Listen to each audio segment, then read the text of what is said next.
Well, welcome to our first virtual roundtable. I'm Karen Bonanno, and I've got a few people on board. Others may come in as we go through, but if not, those who are listening to the recording will be able to pick up on some of the information. What I'll do first is just share screen so that those who are looking at the recording will be able to know that you're in the right place. So this is our roundtable forum, and the theme is starting the year with a purpose. But before I start, I'll just give a little bit of background to myself in the context of why I chose to host the Roundtable Forum. And it's because I've had quite a long history in the profession of teacher librarianship and working in school libraries. In fact, I started in the 80s. It was my first job working in a school library in central Queensland. And then with the passion that I had for the profession, I stepped up to take on the presidency at the State Association when I was in my mid-30s, and then the National Association in my late 30s. And then towards the end of my time of holding executive positions, I was awarded the Australian School Library Association Citation Award, which recognises leadership within the profession. But then in 2002, I was appointed as the CEO. I applied for the position and was appointed as the CEO of the National Association and held that position for 12 years during some very interesting times, sort of coming out of what was considered, say, the golden era into times of inquiry within the profession and the school libraries at a federal level through the government. It wasn't really a commission, it was a government inquiry which had terms of reference. And a number of people were involved, and June's on the call here, and June and I were heavily involved in submitting papers as well as appearing as witnesses. And then in 2005, was also involved at the International Association level in school librarianship for a number of years. And then also during that time set up business, and when I was 55, I set up this Eduwebinar business. So been working in that for a number of years as well, and was recognised in 2012. So I've had quite a long time working within the profession. But just before we get into our forum and opening it up for people to have a conversation, everybody is in at the moment with mics off, but when you want to speak, you can unmute, and then also you can use the chat facility as well. At the end of the broadcast, there is a chance to give feedback about topics that you might want to consider coming up for any future forums, and also there'll be a certificate of attendance that will go out. The other thing too, the views that are expressed by all of us are just from our personal experience and what we're doing. And you need to take what is presented and decide how you could implement it in your particular school library situation, should you want to adopt some of the ideas. Restriction 2 is that Eduwebinar does not give permission for any capture, recording or reproduction of the webinar in any format, but everybody who has registered will get access to the recording, so you can follow this up at your own time. What I thought I'd do is to start off with setting a bit of a scene in a way. This was a slide that I used in a session that I did earlier this week, which was all about collaborative leadership. And it was broken up. I broke it up into 4 sections, really, of what can happen within the school library. The top one here about programs is all about the things that we do where we're innovating, and adopting innovative practice or programs. We're creating things, we may be enhancing something. We might have done a pilot program, so we're enhancing it to spread a broader cross section of those who would experience the program. And then the bottom part is the services that may go to support those programs, or even just support what happens in the library. So with programs here, this is sort of things that you're doing within the library. It could be reading clubs, could be information literacy programs, it could be professional learning you're delivering, it could be even online courses that as something going forward for what people may be doing sort of in the post-dramatic COVID time. or it could be even just the uniqueness of your collection, the way that you've developed your collection with a combination of physical or digital or even customized in certain areas. And then with the services, this is about how you're serving your community and the way that you're involved in consultation with the community, looking at what they need, checking in to see if there's programs and products and so forth that you can develop to support your community. But it's all about your support for staff and students. And if you have in your school connection with family, then it may be the services that you provide them as well to help them through this particular time, or even ongoing supporting them in and helping them to engage in the school community. I know a number of people do things of, parent days or grandparent days. So it's just making sure that something's happening there. But also it's services that you give to the community that could be things like newsletters or blogs or pathfinders or how-to guides. So they're the two things where you're having some sort of output that connects, and that can be part of what you're considering for this particular forum about what it is that you're doing that you're going to be putting out there as something that has a purpose for 2022. Then this focus is about value. These things that you do at these two areas here are the value that you add to the school community. Then the leverage part is through the people that you have, whether it's your team, your school library team, or whether it's people within the school who are empathetic towards the library. So therefore they're part of the voice for you. So this is sort of the collaboration oriented approach where you've got people involved. So it could be advocacy or promotion or someone championing something. So for instance, if the person who's experienced your pilot program, they're a person who can then leverage that pilot program by being the voice to help you as you expand it into other sections of the school community.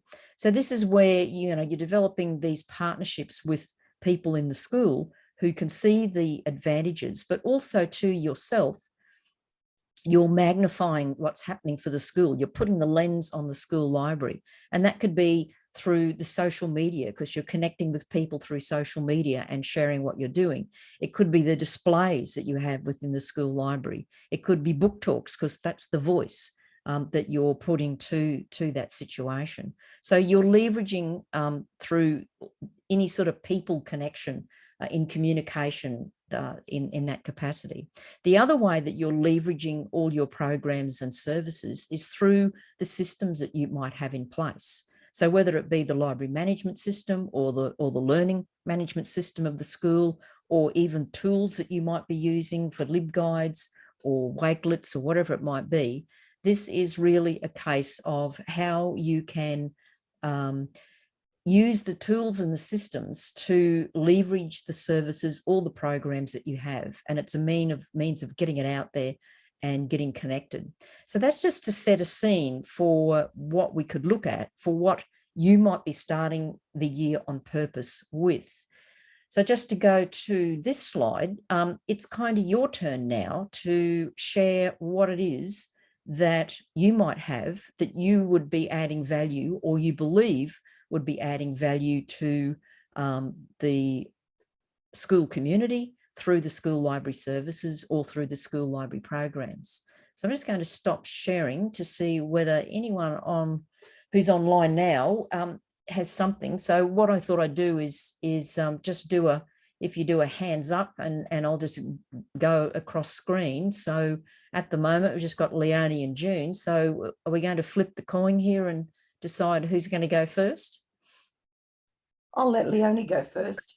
Okay, so Leonie, over to you. Okay, thank you. I've managed to get onto my computer now, Karen, so I can probably share the screen myself. Great. I haven't been in a library for a couple of years, but the two main focuses that I always started the year with were in terms of the information literacy program and also the literature program as well. So depending on the year levels that I had, what the focus for the year was, and some of the priorities in the schools, a lot of the kinds of activities that I did right at the start were were in those two different domains. Also having new students come into your school, things like orientation programs are also really important to ensure students know how to use all of the facilities that you've got in the school, and as well as the systems like the library automation system and so on. So I spent a lot of time developing activities, lots of fun activities, hands-on activities for students to use to navigate around the library. I just wanted to perhaps show you a couple of resources that I've made up that may be of use to anyone that's looking for ideas and activities. So if I can just, I'll see whether I can do this through my screen here.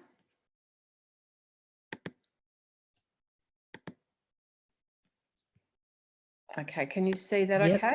looking good. Okay, so this is a website called Inspired Library. So effectively what it is just a compilation of a range of resources that I found and have used over the years as well to invigorate my library program. So there's a lot of things around librarians. So if you're looking to see what other librarians are doing, there's a range of resources there, professional learning and conferences and so on. So for those people that want to be part of professional learning networks and talk with other inspired librarians, there's some resources in there that you can actually have a look at.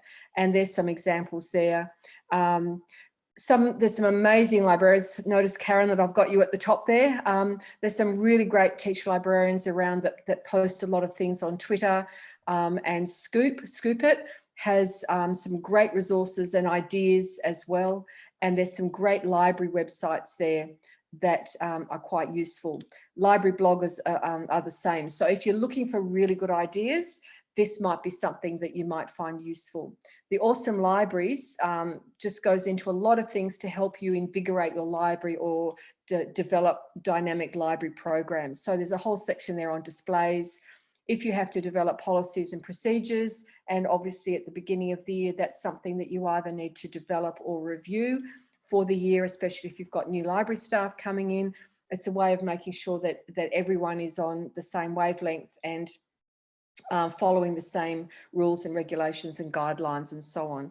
I always did sessions with my staff at the beginning of the year. We identified what the school priorities were going to be for the year. We do a brainstorm, a SWOT analysis, and then come up with a program, both in terms of the information literacy program, the literature program, which was very often tied into the English reading program, and things like displays. So looking at international days, and when Book Week was, when NAIDOC Week was, when WA Week was, and so on, so that we would strategically plan term by term what we were actually going to do during the year. And that actually helped really clarify then, in terms of buying resources and so on, the sorts of things that were needed. Looking at the school's priority for the year, any particular theme. So if sustainability was a focus, for example, then part of our purchasing was around resources that supported those particular priorities. So it really helped at the beginning of the year to sit down and look at those short-term and long-term goals, and also how we were going to be addressing both the information literacy and literature programs in the schools. And also more recently, we started looking at the United Nations Sustainable Development Goals. There's a whole section there on information literacy. So if you are looking to invigorate or develop your information literacy, there's a whole range of resources there.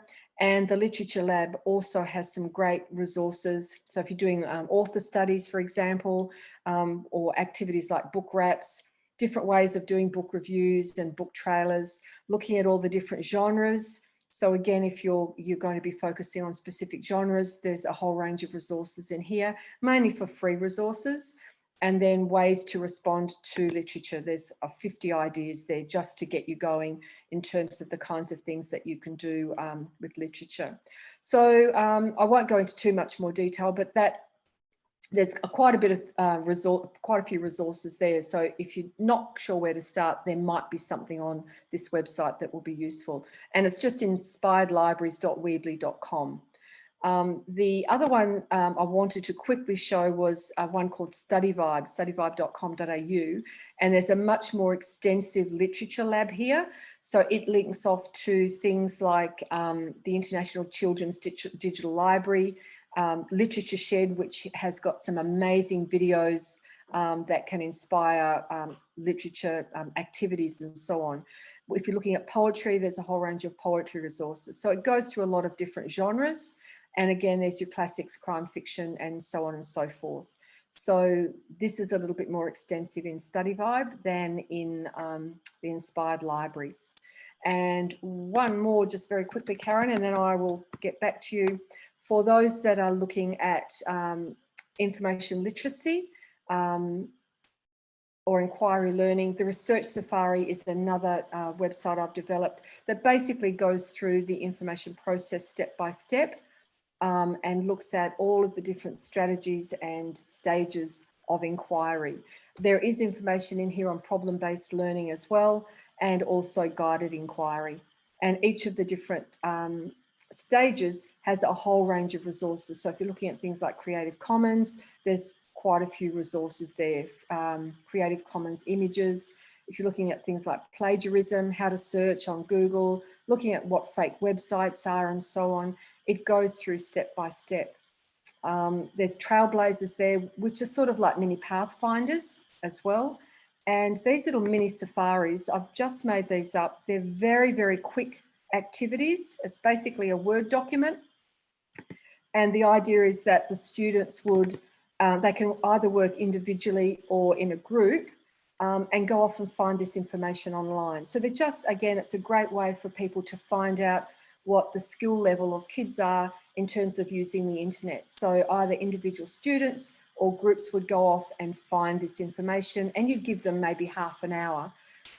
The questions are designed to go to live websites, so the data very often changes from day to day. If you're looking at things like temperatures and time zones and those sorts of things. So the idea is that you would be exposing students to lots and lots of different kinds of websites and information on those websites. So just things like this one, if it's 8 a.m. in Paris, France, what time is it in Sydney, Australia? So the students would have to go off to our website that looks at time zones. And then they could just do some very like mini research, and then you'd come back together and share your information. They're also designed to have information that could have multiple answers. So then you get the students to talk about, okay, we've got two different answers here. Which one do you think is the correct answer and why? So again, they're just little springboard activities that you might find useful. And then you could also get the students to create them themselves as well. And they can be as simple as complex as the students that you've got. So they're just three resources that I've made up, Karen, that may be of use to anyone that's looking for ideas. And I will stop sharing. There we go. Okay, good, good. Thank you. I was a real smorgasbord there. So if anyone's got or thinking about getting something happening with any of those areas, because you cover a broad base there, then they can enhance their program or look at how they can use that to develop it. So what I'll do is I'll include that in a slide of the presentation, because I'll provide that to people as well. And that way then they've got quick, easy links to go back without having to try to remember where to go from what you shared. So thanks for that, Leonie. A lot of hard work over the years. I imagine that's taken you quite a number of years to put together, and then I guess the headache is keeping it maintained. Yeah, that's one of the things, checking the links, because very often the links become obsolete. But yeah, labour of love. A labour of love, yeah. Well, for a lot of us that we add in that regard, it is a labour of love. Yeah, yeah. Thanks, Leonie. You're welcome. So June, any kind of updates, insights, focus points from your perspective? I just thought that it was good for, I like the fact, can I just share that I like the fact, Karen, that you shared at the beginning of this where you've come from, all right? And I don't know that everyone knows where Leonie has come from either. So I think it's important to know that Leonie has extensive experience through school libraries and in a whole range of areas. So, you know, all this work that she's put into those websites is from her in-depth knowledge and expertise in being a teacher librarian. So I think it's important. And on that note, I thought it's also, you know, I briefly share, before I talk about what I was going to talk about, briefly share where I've come from.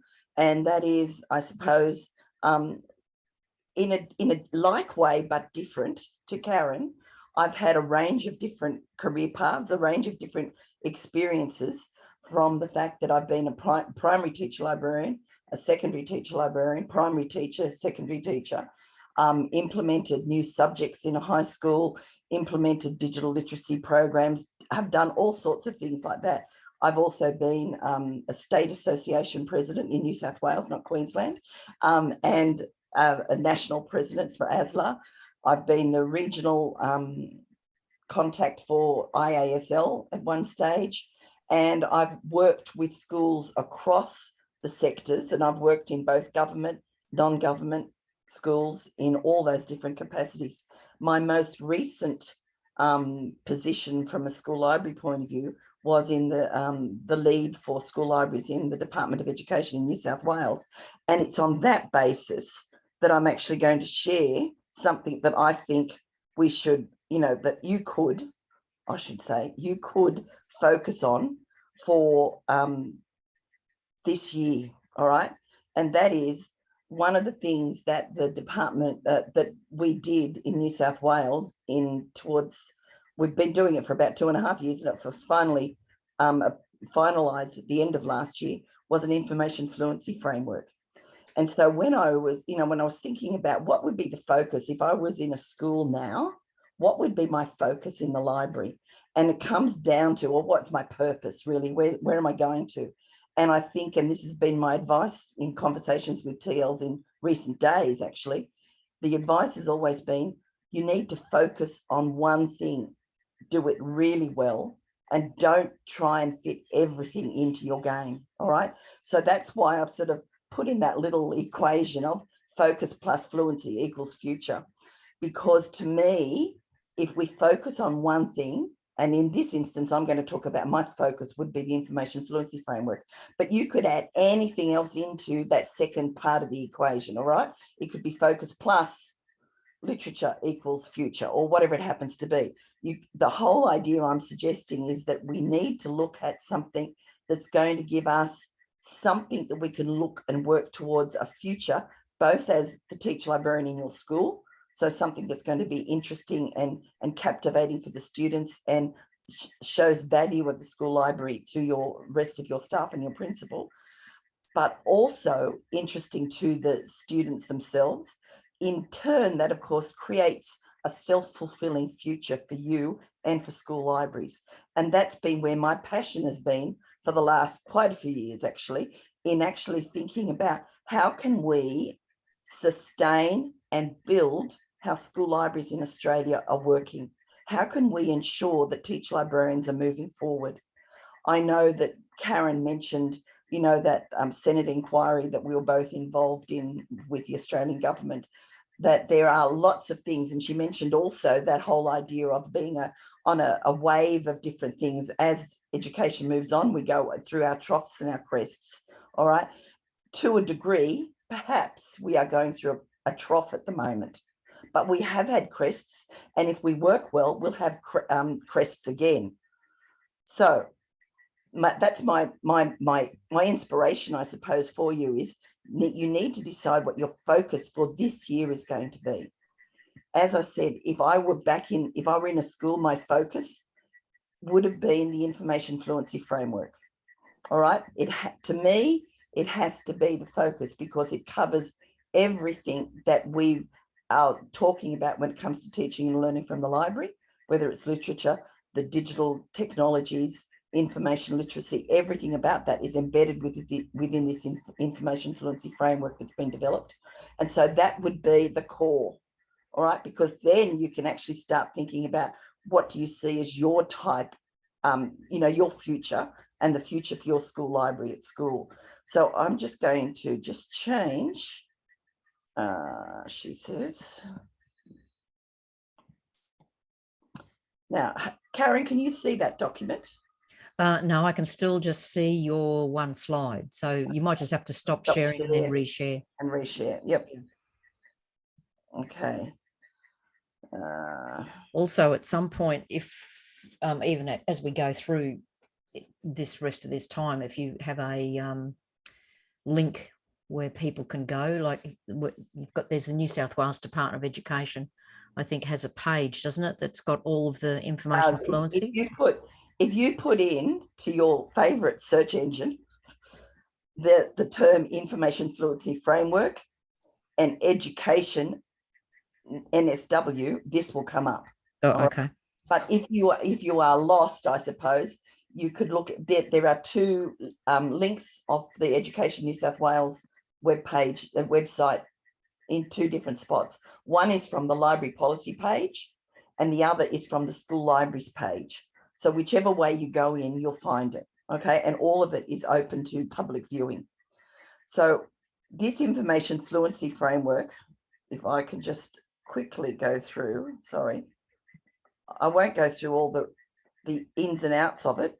I just want to get to this particular diagram because it may be small on your screen. I'm looking at it on a Surface Pro screen. It's particularly small for me at the moment, but I would like to just sort of talk to you about the fact that the information fluency framework has been developed on the basis of having 5 elements, all right?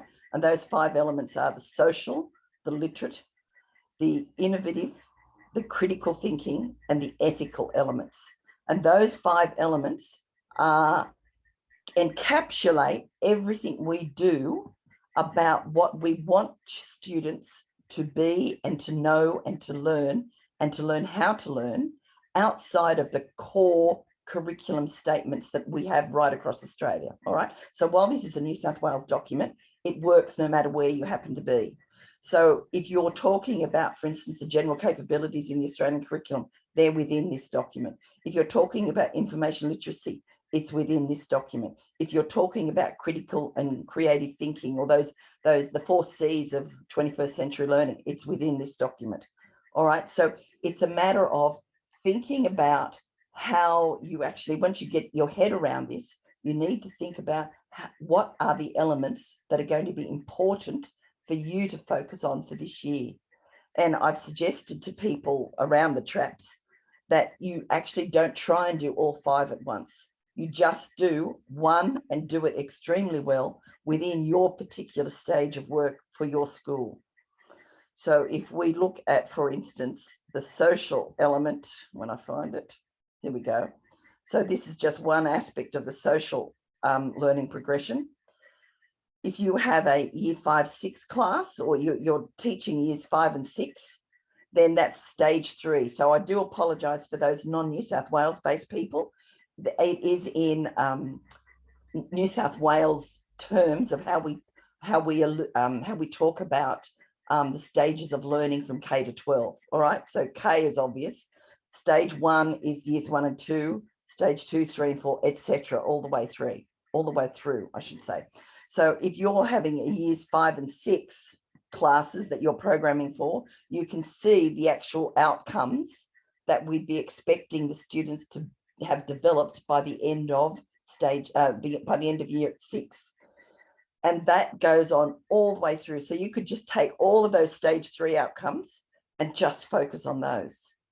Or you could decide, for instance, because you might be a school that's really looking at, and I know there are many schools across Australia with a particular focus on the critical and creative capabilities, you might decide that I only want to look at those anything to do with information fluency as a creator, because the information fluency framework has 2 strands to it. One is how you use information as a consumer. In other words, how do we go about finding stuff that we need? All right. Then there's the other strand. How do we use information as a creator? So if you're in a school that is looking at the critical and creative capabilities, then you might say, right, I only want to focus on all of those creator capabilities. So in stage 3, if I keep going back to years 5 and 6, then how do we develop those creator capabilities for, in this instance, the social element? And you could do that for each of the elements as you go through. So there's an absolute wealth of information in here.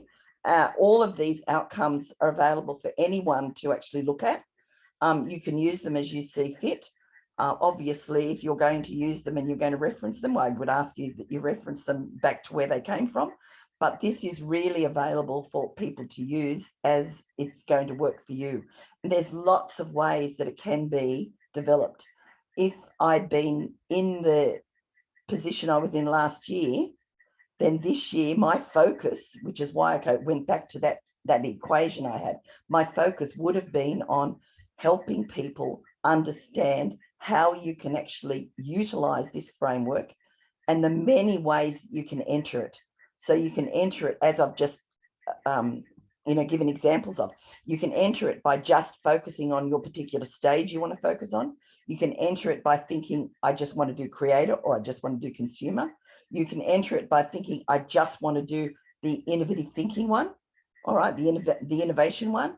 You can focus it by saying, right, if I'm in high school, most of the students in my school, and which is the same, I think, right throughout Australia, throughout the world, in fact, that we've still got problems with people not understanding copyright, not understanding plagiarism, not understanding rights and responsibilities.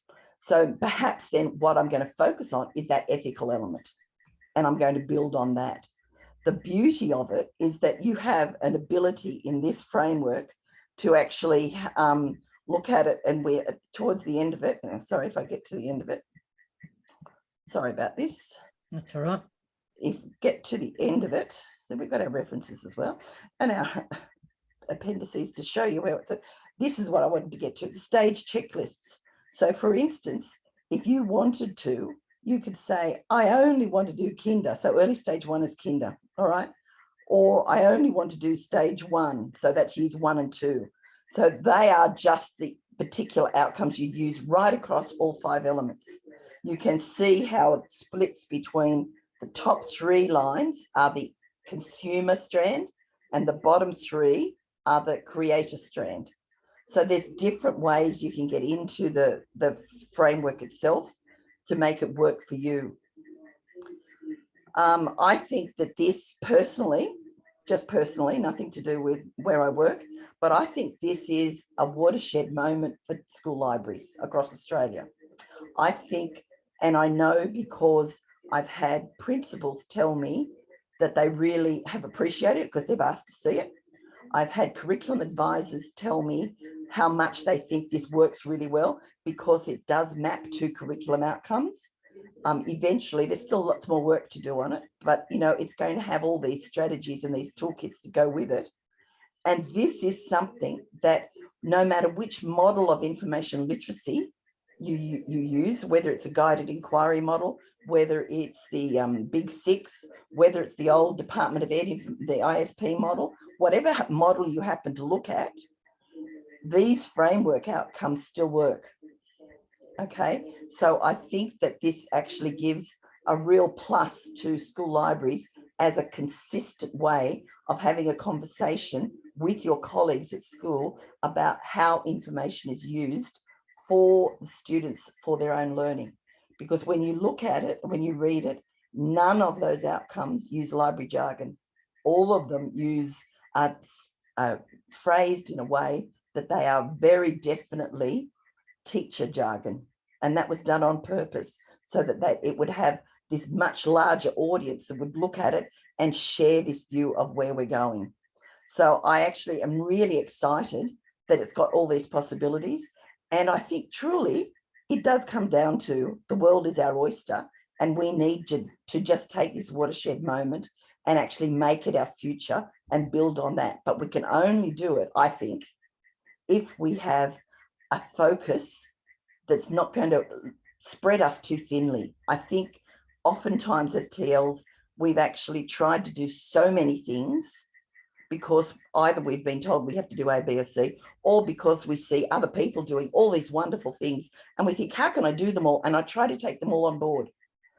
I think we really need to come back to square one, pare it back to what is the most important thing to do for this year for me, and do that one thing. As I said, for me, it would have been the IFF, but for you, it may be something different entirely. I think that's probably it, Karen. Yeah, well, good. I'll include some information in the set of slides that I send out as well, because it, as we've said, even with Leonie's stuff, that if people are developing or they're enhancing something, then it's always good to have access to some useful tools. And as you say, the focus, I always go back to focus stands for follow one course until successful, has been my mantra for a long time. Because I think that that's really what it is. If you don't give up, if you really believe in it and you know that it's really geared up to suit your school community, you stay with it. Absolutely. All right, I'm just going to go to my screen because I've put together some links, and it's really what people are doing. I'm not going to go through all of them because of time. Just to explain, I might just have a look at this one, but this one here is just as one school has actually, even before the pandemic, they had a visual presence, but they really ramped it up now because it's a way of communicating with their school. So they have a consistency of presence across a website, Instagram and Pinterest. These are some things that just a report that was out in overseas about the way some schools have responded and how they're going to take some things forward. And this is more a general classroom. But the one I thought I would look at is this one, if it's going to be kind to me and take me out there. Oh, no, it's just decided it's going to open up in a wholly different screen. So let me go here and see if I can get it up. People can see that one? Yes, it says 7 library changes. Yes, okay. Okay, so this is an article that was written and it's in response to how someone at their school responded. And the interesting thing is what they've said that they want to carry forward. So there's certain things in regard to how they've used their online learning management system to be able to have that online collaboration.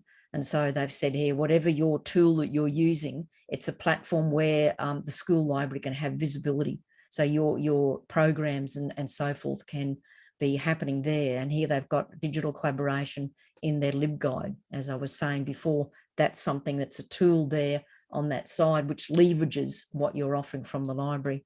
They've also said they'd like to see personal devices going forward. And we've probably seen more of that students now have become quite familiar with how they can utilize their own devices to be able to interact with virtual and digital material. And then the growing of the electronic library collection. Again, this is what you're doing with the way you're bringing in the uniqueness from your school of what you're bringing in regard to, the ebook components or other digital resources that you're providing people with access via the library management system. Also, then the reading for pleasure. This, in many respects, probably was something that fell back a little bit, but also came up in many scenarios where school libraries were stepping up to make sure that students could get hold of books that they could read, and they could either click and collect or they could pick up their school packages. And it started to build a momentum there, and it's something that probably needs to go forward, is how are you continuing that sort of selection of high quality fiction for your students to be able to get that into their hands, so they're actually reading for pleasure, not being forced into just dealing with what they have to do for curriculum. And then also too, the time offline, and the school library has a place there. So when the students are coming into the school library, it's the things that they can do, like playing chess or just hanging out with friends or doing something that's a non-screen time, and the value of that. And then also the space design and additional personal spaces. So how do you cater for all of the requirements within your school library now with the way that you have the design and so forth. And then this one is their last about uniformity with electronic publishing, just making it easier. And this was something that not necessarily they had done, but they were reaching out to digital publishers saying it would be really great if there was sort of more uniform technology. So that was just something that I thought was interesting to be able to see. And I need to come back over here to this screen to get to the next stage. So people can see that slide where I've got other stories. Yes. Yep. Okay. Yeah. So I'll include that now on this slide. I will update the links that has, or actually I'll create a second slide that has the links that Leonie and June have shared. So any final comments before we do a close off, because we've got about 15 minutes, but we don't need to take that full time. Leonie or June? No, not really. I think it's just a matter of getting in there and having fun. Well, that's it. I saw a quote today which was saying, if you really don't know what your purpose is, then follow your passions, and that will lead you to your purpose. So I think, you know, if you do something that you enjoy, do something you're passionate about within your school library, it will eventually lead to a strong purpose for you to start off the year. Yeah, and I'd probably reinforce that by just relating the anecdote of how that IFF got created in the first place. Because if it hadn't been, admittedly, I probably started it off. However, if it hadn't been for the 100+ teacher librarians across New South Wales that collaborated on it and actually worked on it for the last 2.5 years, it would never have happened. And so now they have this joint purpose to take it forward. They've got the passion to move with it. So I think that finding that passion does mean you find your purpose. Great. Thank you, June. So just closing off then, just making sure I'm on the right screen. There we go. So just doing some updates of what's coming up on Eduwebinar. During February on the 16th, we've got Belle Cameron is coming along and looking at the power of awe. So it's looking at that sense of wonderment and learning and how you can get teams together to develop that and work collaboratively here. So learning to awesome out of the box stuff, look for designing learning tasks, designing creative spaces within the library, which make it an awesome place to be, and also how you can connect in your professional learning networks so that you can create the awesomeness together in a collaborative way. So that's on the 16th, and these are linking then to the Australian professional standards. And then going into March, I'm going to be running a masterclass, which is all about really getting people to focus on setting their flight plan for 2022. So here it says, if you're serious about making things happen in 2022, then let's explore the possibilities and together work through 5 key steps. Now, the idea of the masterclass is we're working together. It's not necessarily like a presentation where, you know, someone's speaking and you're just listening. We're actually going to go through the flight plan and development and get you to think about what you're going to do. So as June shared, you know, do a focus, come along to that particular event and come with a focus, and then let's look at planning it. Because, you know, this quote up the top here is quite popular. If you fail to prepare, you are preparing to fail. And often what happens is people just float along. They just float along for the year and don't really make any great traction. So as June said, if we're at a watershed, you know, if you really want to step up and get some traction for school libraries within Australia where we are, then this is a chance for you to come along and spend some time just planning and working out what your flight plan is, and then allowing time for me to then follow up with you to check in and look at how we can sort of support each other through the whole process of developing the direction ahead. So that's what's coming up for the next couple of sessions. And we've got most of the first half of the year planned out on Eduwebinar for the professional learning opportunities for you. So these are just where you'll find us as well in social media, always posting interesting things there of resources that can be supportive for people as well. So that's going to be the end of our forum, and it'd be really great to hear from anyone who's looking at the recording, just to give some feedback as to what sort of things that you would like to see with the forum, and maybe even how often. At this stage, I'm planning one a term, and they will all have a theme, and it's good to be able to get online, share what we're doing, and then work at how we can support each other, either through connecting virtually, because there's always doorways and ways to be opened to be able to connect and stay in contact with each other.